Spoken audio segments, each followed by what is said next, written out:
Welcome, everybody. It's time once again for the next chapter with Charlie Hedges as he explores turning the page on his life and yours. Hey, Charlie.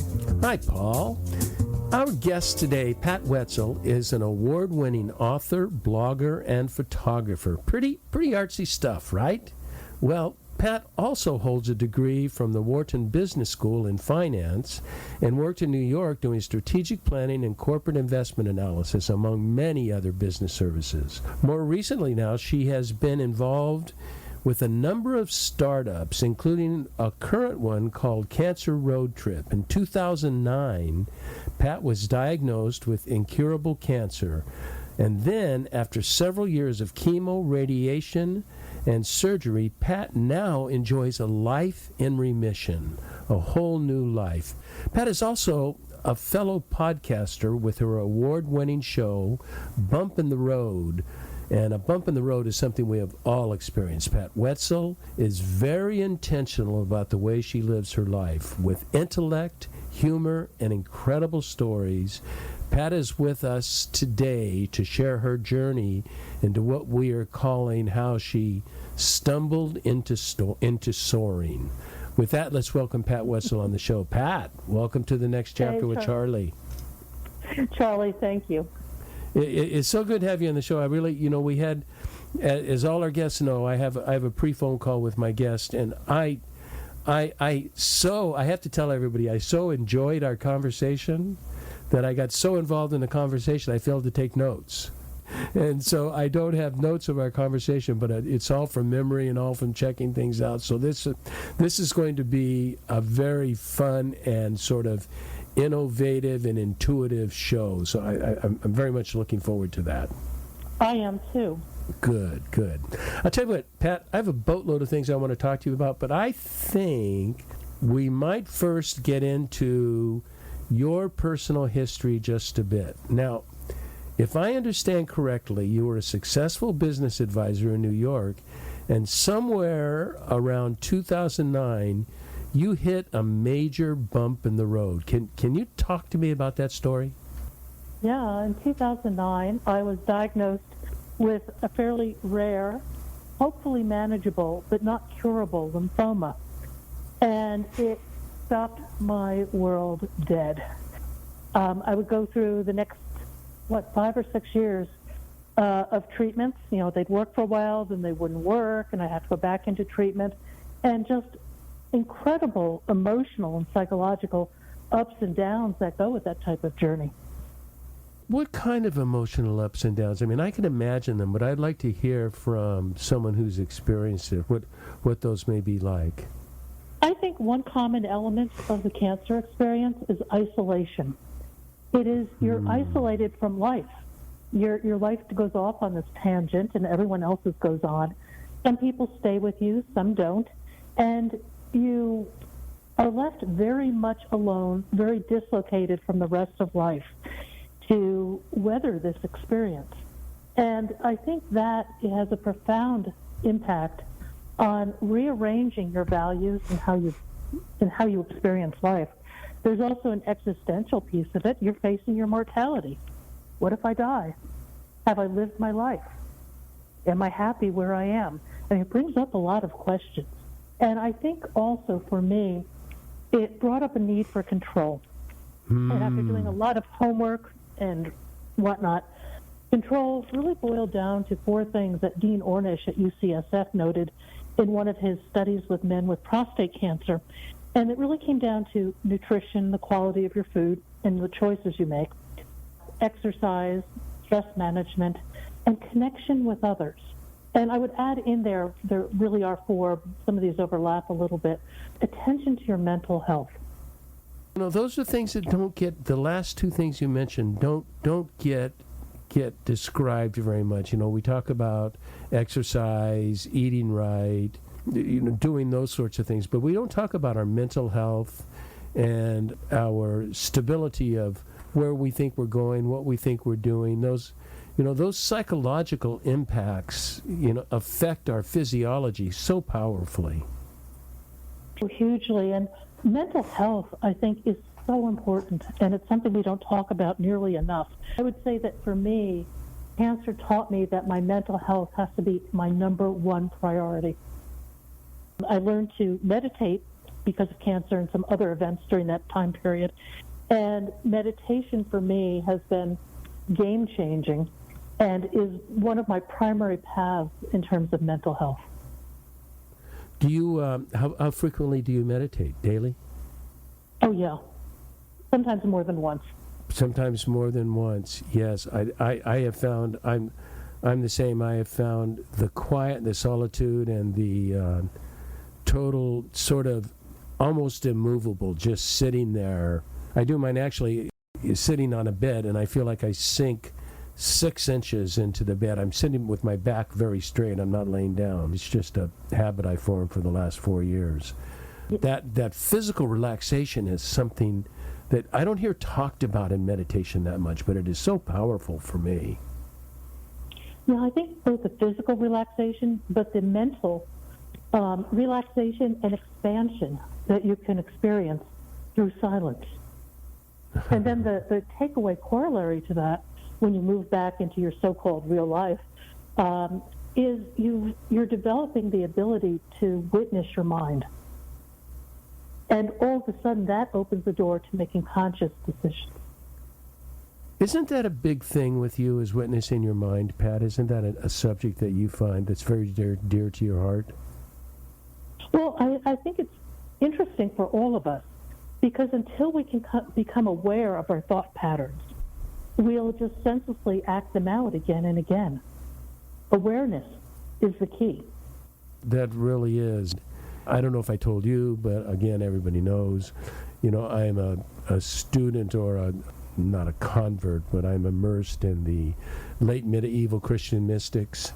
And silence, solitude, contemplation are key disciplines in that tradition. And I'm fortunately, as a retired guy, retired from, I don't make money, but I do a lot of stuff.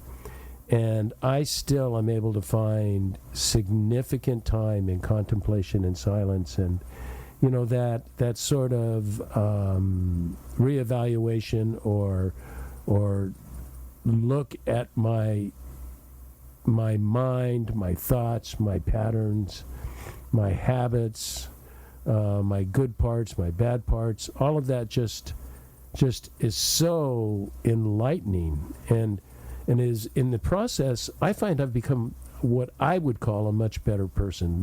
Would you find that as well? Oh, yeah. I think the journey within is the most significant journey we can take. And as we get to know ourselves and as we become more conscious and get to choose the path we want to take, it changes our life. We start relating to people differently. We relate to ourselves differently. Therefore, our relationships change.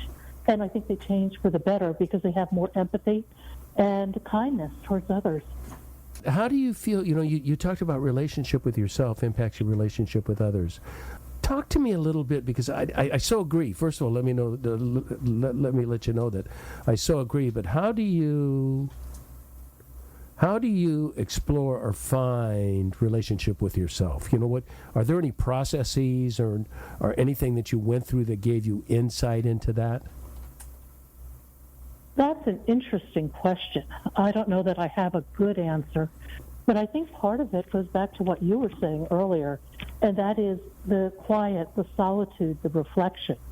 And I think a willingness to step back and look at yourself with kindness, but also, with reality, and realize we're all imperfect. What are some of the imperfections you see in yourself, and how would you prefer them to manifest? Yeah, the easiest way for me to find imperfections in myself is to find out what I criticize in other people. Oh, that's so true. Isn't it? Yes. It's like, they're demonstrating the bad me, and I'm trying to change myself by criticizing them. I think that is the most powerful marker any of us can have. And actually, that opens up some really interesting doors of inquiry, because if you pick up on something in someone else You are obviously picking up on something that resonates with you. And to sit and think about that and where it comes from and why your emotions are what they are with the stimulus, it's quite a journey.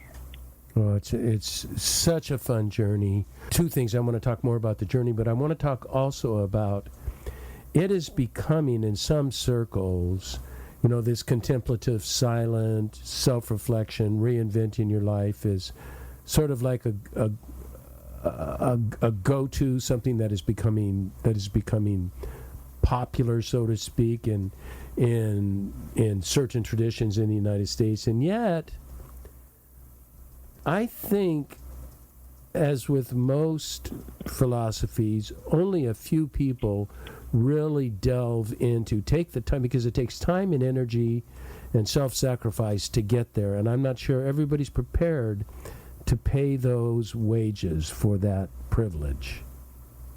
No, I think we live in a society that's fascinated with the external, with material things, with status and rank, and none of that translates into knowing yourself.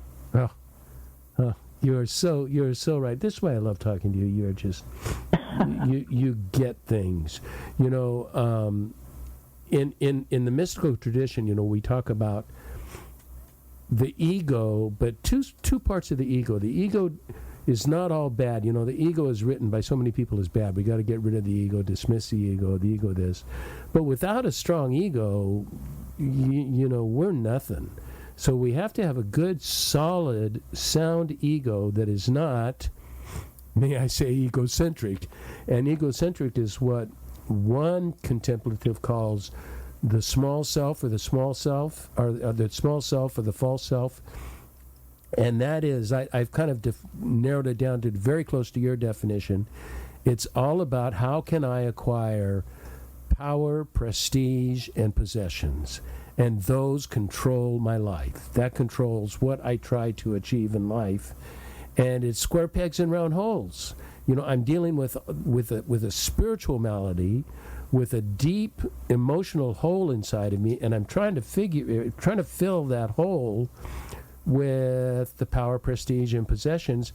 That it is a square peg, round hole. They do not fit. So, all the efforts we do not really satisfy the depths of the soul. Would you agree that?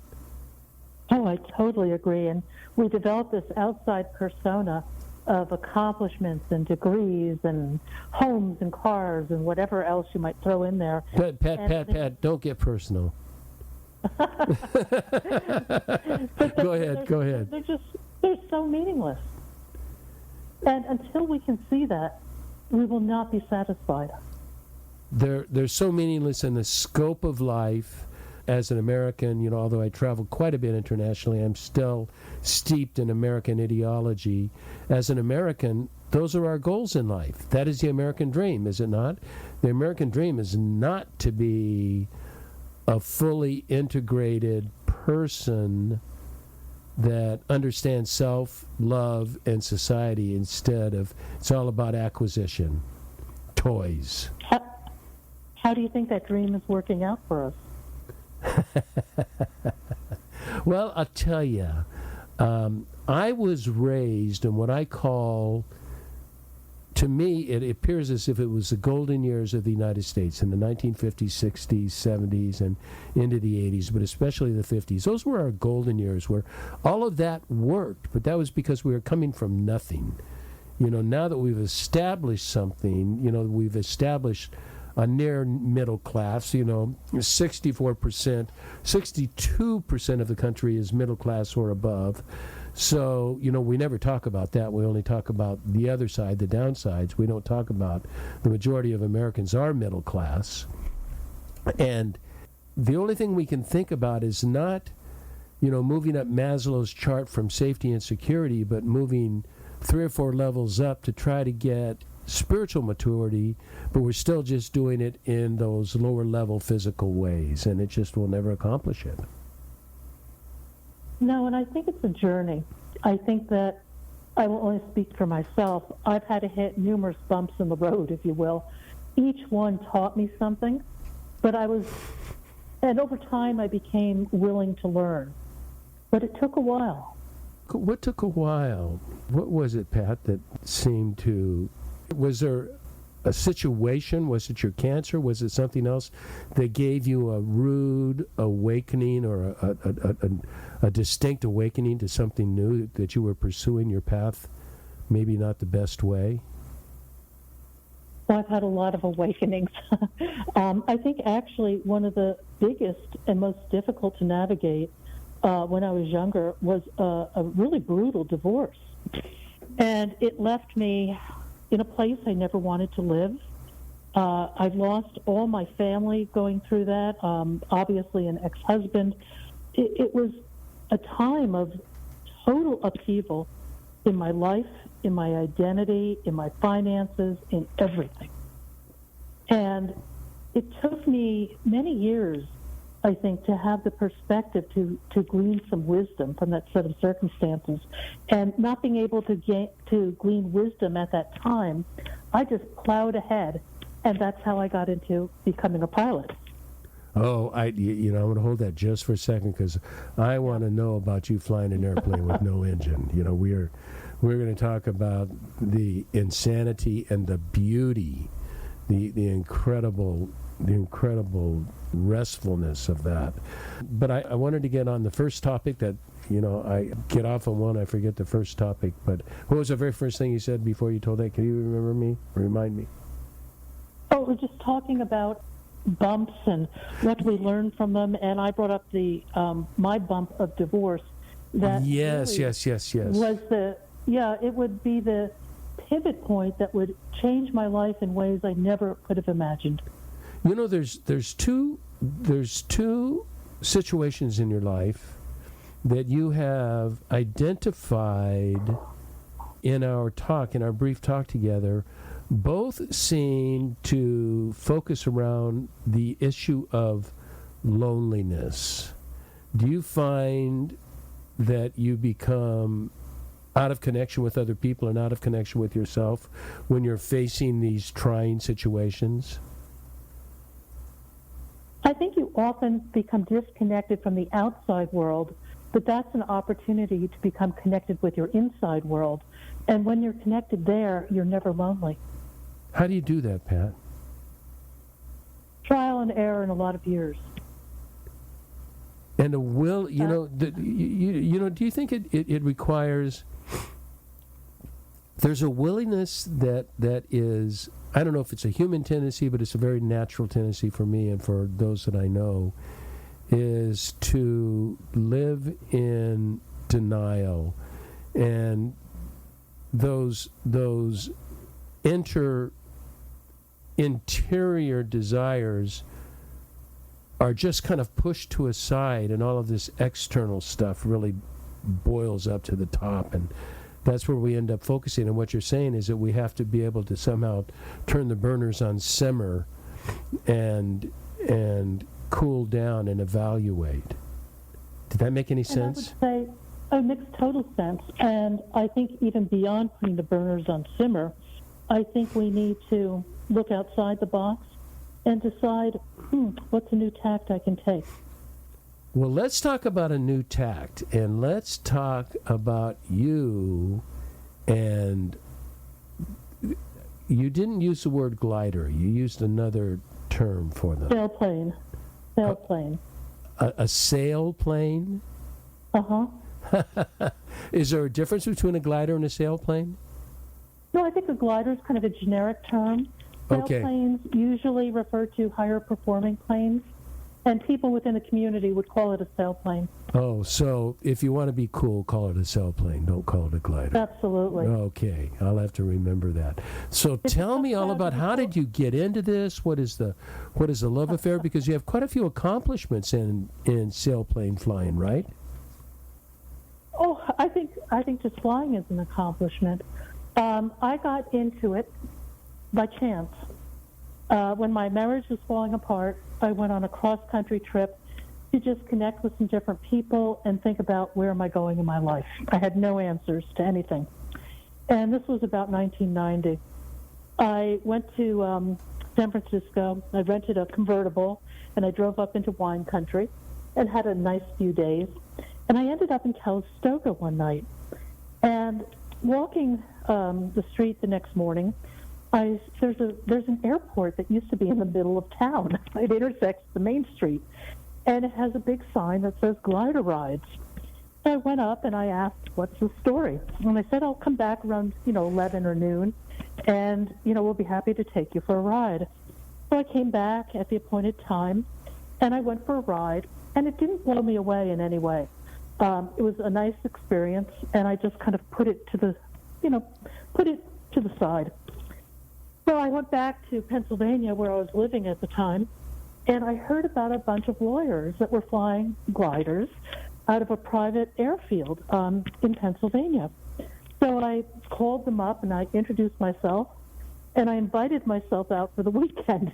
And it was a holiday weekend. I flew for 3 straight days, and I was totally hooked. And that was the beginning of the end. But stop me if you want. It's a long story. I flew out of Campbell Airport for a while.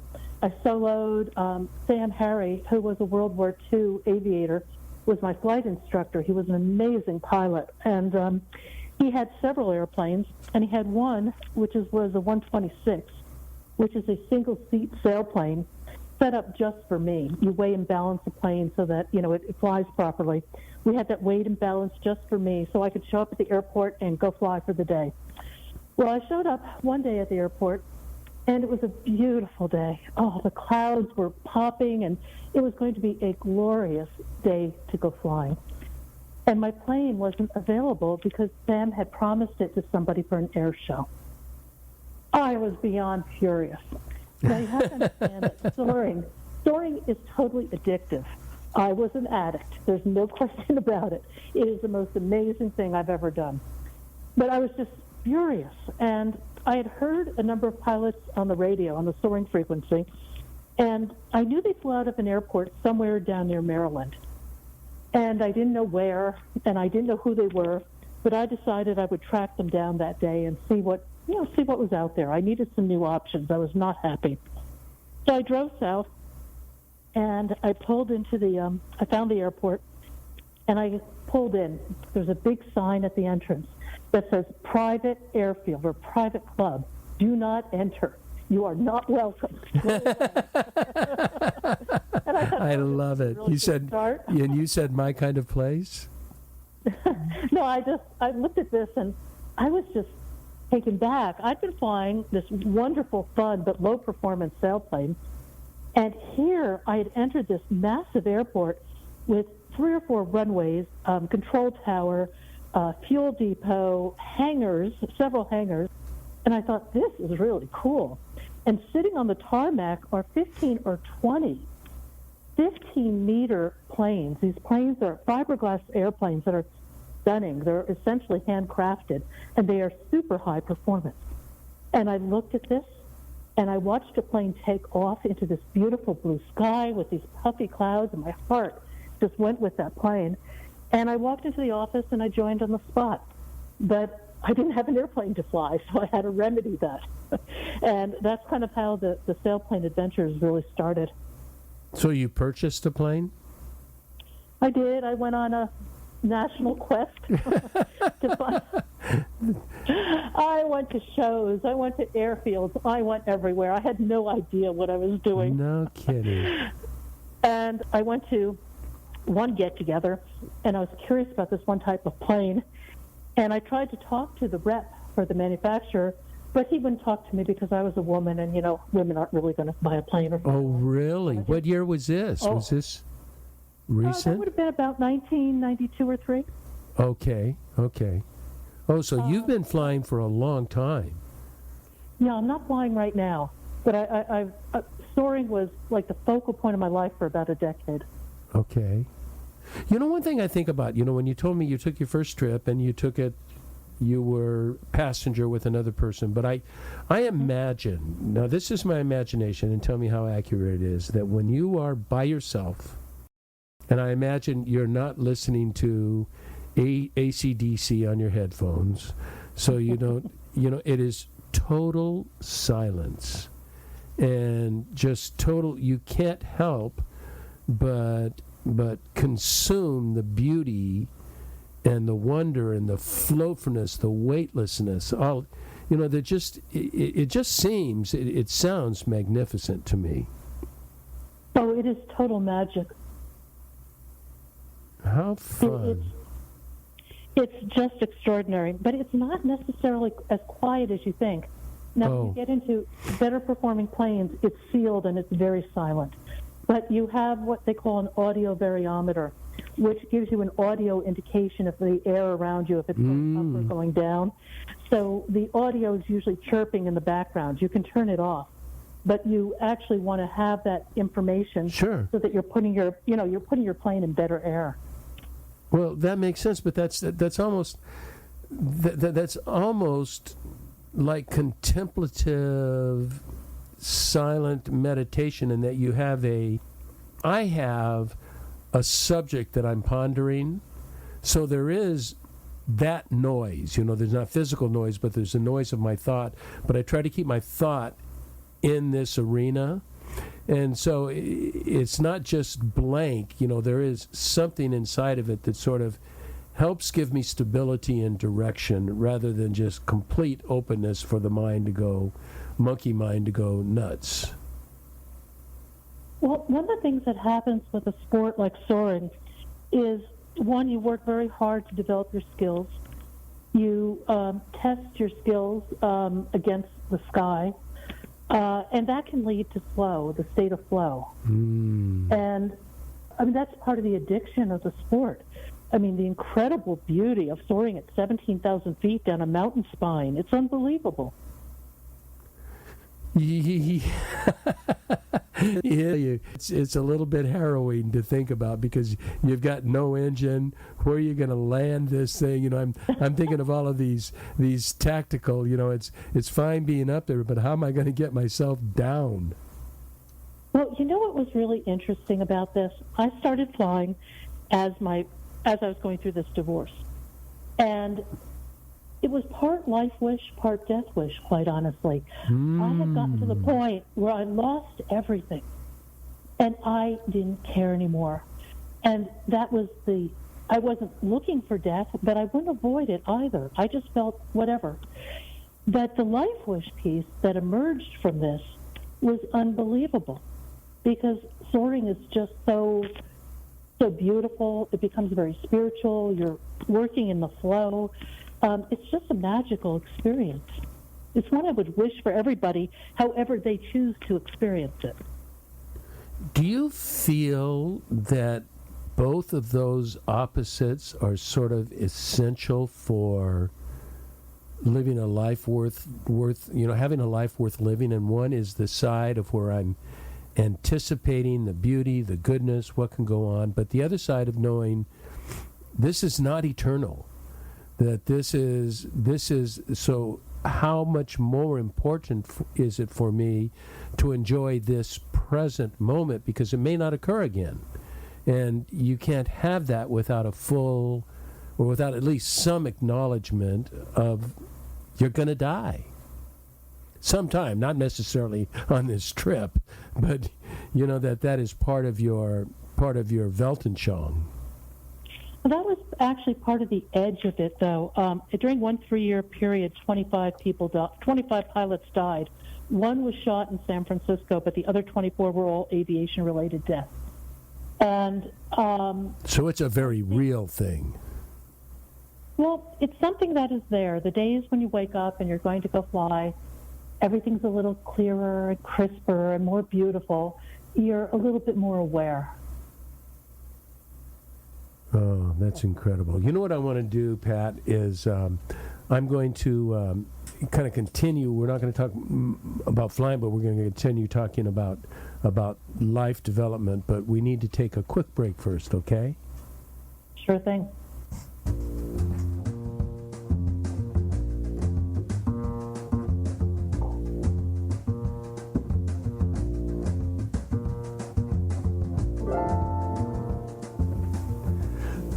Hi there, this is Charlie Hedges, and you're listening to The Next Chapter with Charlie. And my very special guest today is Pat Wetzel, who has so many life experiences.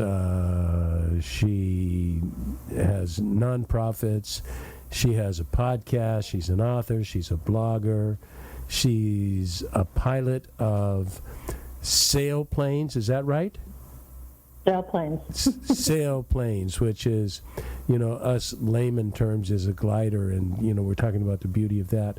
But you know what I want to do, Pat? I read a quote from you, and I would like you to expand on this quote. And you said, and this has to do with actually embracing and living a life that you think really matters. And you wrote this: every day we make choices in the food we eat, the thoughts we think, and the people we associate with. I call it our matrix. So what is your matrix, and how do you choose to reimagine your health and your world? It's a beautiful quote. Can you elaborate on that for me? Well, I think that in every moment we have the power to create. So what do we choose to create? Do we choose to eat something laden with sugar, or do we make a healthier choice? We have that power of choice at each and every step. What do we choose to think? Do we choose to let our monkey mind run wild, look at things around us and be critical? Or do we choose to search for peace and meaning? Do we choose? It's all a matter of choice. And I think that we often forget how powerful our choice is in determining our world.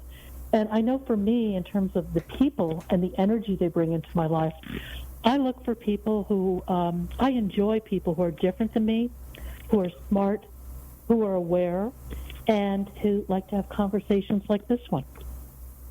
You said a word that means a lot to me, and it was in the midst of a string of very important adjectives or nouns, I'm not sure, but you use the word peace, and that has become for me a primary word in my spiritual vocabulary.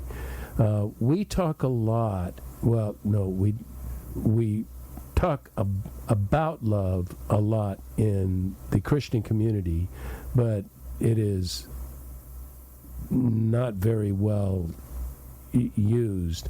But the word we don't talk a lot about, and it is used, it's the second most used noun of its type character noun in Scripture, and it's peace.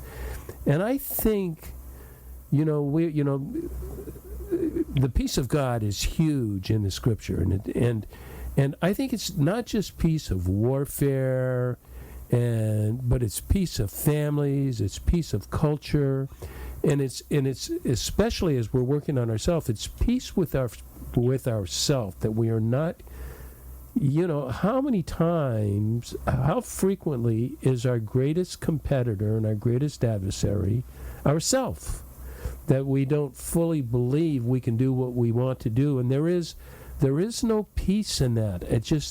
There is a thing of peace, of letting go, of accepting, of fully embracing, enjoying the good times, and not enjoying the difficult times, but understanding they are learning times, and that we are going to become even better people as a result of that. I really like the idea of peace.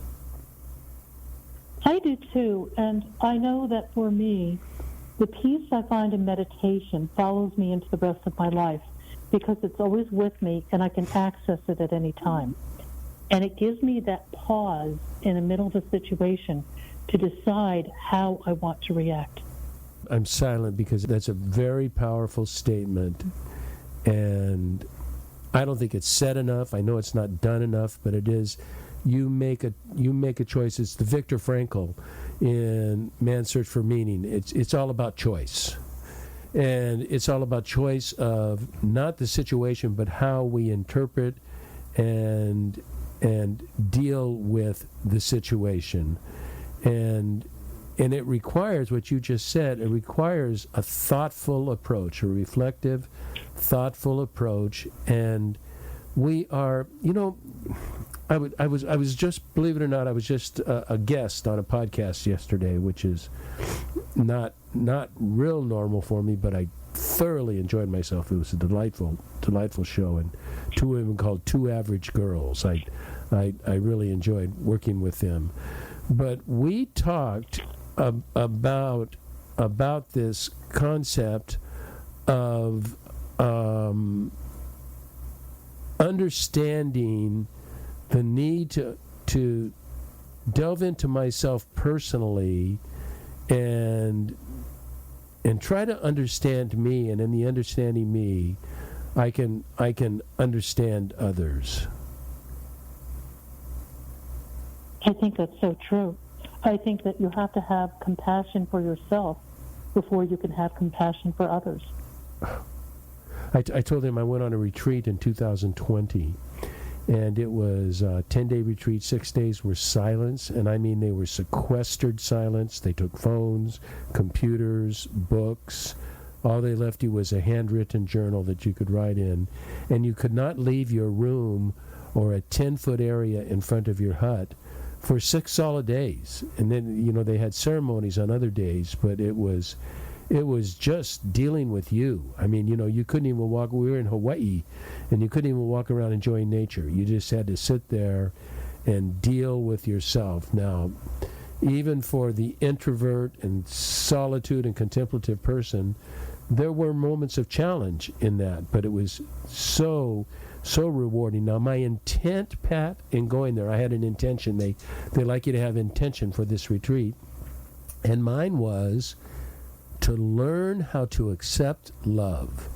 I discovered I was decent at giving love and kindness to other people, but I had a hard time truly embracing and accepting love of others. There was this little haunting voice in me that said, if you only really knew me, you would never say that kind of thing about me.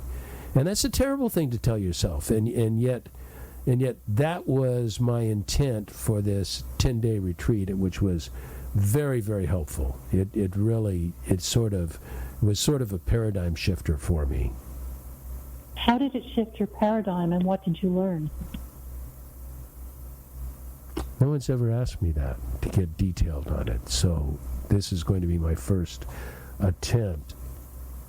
I think it was a very deep process, and there was a lot of there was a lot of procedures that were very, very helpful, and I think I learned that in what I called, boy, I'm going to get very vulnerable here, and I'm probably going to have Paul erase this but I'm going to get very vulnerable here, and that I felt in some ways I was a disgusting human being, and this helped me to learn to accept, in the nature of the human condition and in the divine condition, disgusting is not an adjective. It is merely part of the human condition, and merely part of the human condition that can be resolved, and can be, I don't know about resolved, but can certainly be dealt with by grace and love. And I understood my disgusting was not disgusting. It was my interpretation of a quite normal human condition. And in doing that, I was able to sort of reconcile myself to the fact that I'm a normal human being. This is okay, and it's just another opportunity for evolution, shall we say, maturity. Did that explain any? Yeah, no, that's incredibly powerful, because it goes to what lens we use to view our world. One of the things I say in my book, which will be out next year. Oh yeah, I was looking for your book and I didn't find it. So is that the Bump in the Road book? That's the first one. There will be a series. The next one will be Bump in the Road, Strong Women. Right. The first one's kind of an anthology. And one of the things I suggest in the book is, put down a timeline of your life and write down the significant events. Write your story from a perspective of gratitude. Write your story from a perspective of love. Choose your emotion. And the reason for doing that is it allows you to use a different lens, maybe than the one you're using, to see your own story differently. That's brilliant. It is so much we understand life through our own particular lens, so our own history of experience, our parenting, our, ever so influential adolescent group that is much more powerful than we ever give it credit for. And, then our early adulthood and as it goes on, but we're so influenced by other people that I like investigating that. I think you're really onto something. Yeah, we can tell our story in so many different ways. What do we choose? It goes back to that matter of consciousness and choice. Okay, you know what I want to do, because I'm looking at this metaphor that you used when we talked before, and so this really is so we're jumping from football to basketball. We're going to a different track, but I so want to hear about a quote that you used, and I was going to state the man's name, but the last name was impossible for me to pronounce, so I just decided to let you do it. But it's a quote about quitters, campers, and climbing. That defines, to some degree, all of us sort of fit into one of those categories of at different times in life. This does not define who we are as an individual necessarily, but it does define certain attributes of. Can you elaborate on this quitters, campers, and climbers? I think it's so helpful for our audience. I love this quote. It's from Eric Weinmeier, who I was so lucky to have him on the podcast. He is an amazing person. At 16, he went blind, and he went on to climb Mount Everest, the 7 summits, and to kayak solo through the Colorado River Rapids. He also founded an organization called No Barriers, where the essence of it was originally focused on the disability community. Now it's really focused on a broader range of people, and they have at least annual get-togethers. And the essence of it is, your biggest barriers within yourself. You really don't have any barriers. You can do whatever you want to do.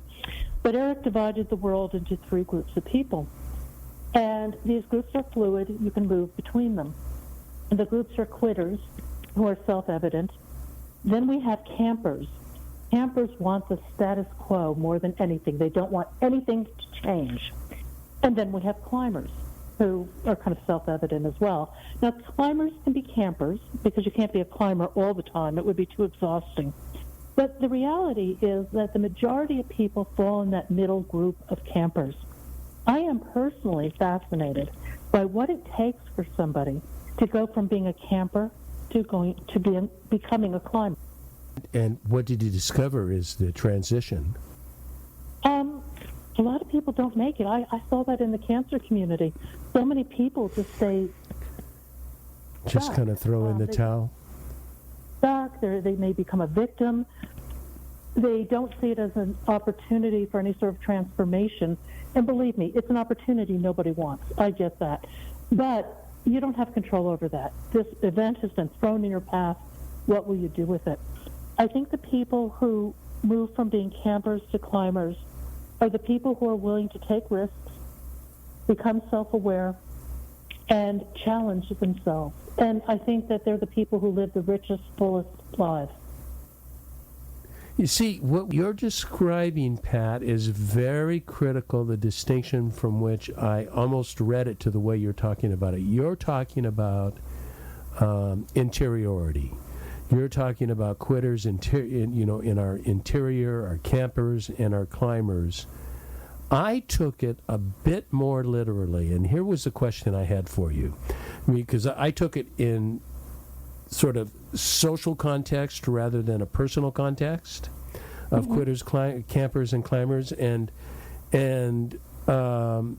the world, not the United States, but the world, because I do quite a bit of international travel, and a lot in developing world, in third world countries, and And campers are where everybody wants to be, and it's just not that they want to hang where they're at. They would like to be camping in what I determined is a familiar campground, someplace that it's like, but they have no sort of, there is not.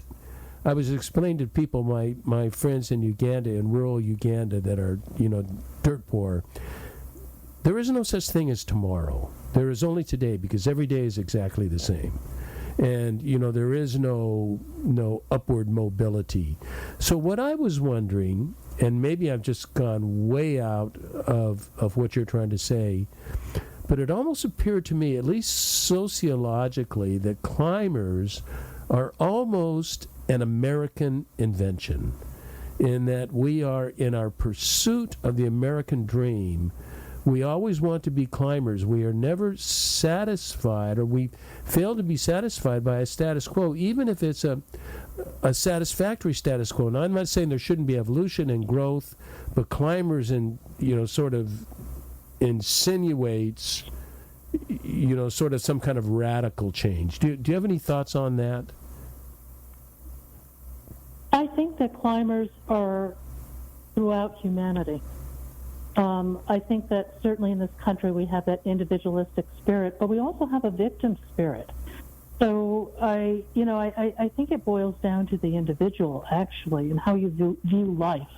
And I think being a climber is about growth. It's about risk. If you want to look at it materially, you could say it's about stuff, but that isn't really where this conversation wants to go, I don't think. No. I think that climbers, the best traits of climbers represent the best traits of all of us. How so? I like that. I resonate with that, but I'm curious, more precisely what you have in mind. They have perseverance. They have courage, tenacity. I guess that's about the same. They're willing to take risks. They're willing to learn new skills. They're willing to work hard. They realize the fruits of their labors. Yeah. I think that those are things that are human elements, not necessarily U.S. elements. Yeah. Status quo, it can be almost more mental or emotional lethargy. That's a good way to put it. And it's okay to decide to be lethargic and, lounge on the couch one day. There's nothing wrong with that at all. Thank you. I think it's a matter, we all do it, and we all need to do it, which is why climbers can become campers and campers can become climbers. But I think becoming a climber is a mindset. And it's a mindset about living your best life. I love that, and I'd like to close with that. Pat, obviously in this conversation, this near an hour has felt like 20 minutes to me. That you have such wisdom, and what's so nice is that you are intellectually accessible. You're not so philosophically, you're very, very philosophically minded, but you can speak English so the rest of us can understand what you're talking about, which means you are extraordinarily intelligent. So I really appreciate that and just treasure our conversation together. Thank you so much. You are too kind. Thank you very much. I really enjoyed being a guest, and all my thanks. Thank you, Pat Wetzel. I have on the show notes I've already prepared for your Cancer Road Trip guide. There's a link to that, and there's a link to your podcast, Bump in the Road, that people can listen more to you. Is that satisfactory to you? That's great. Okay, thank you. I also want to thank all our listeners for tuning in to the next chapter with Charlie. And always remember to check out our website. You never know what you're going to find at thenextchapter.life. Until next, this is Charlie Hedges signing off. Bye for now.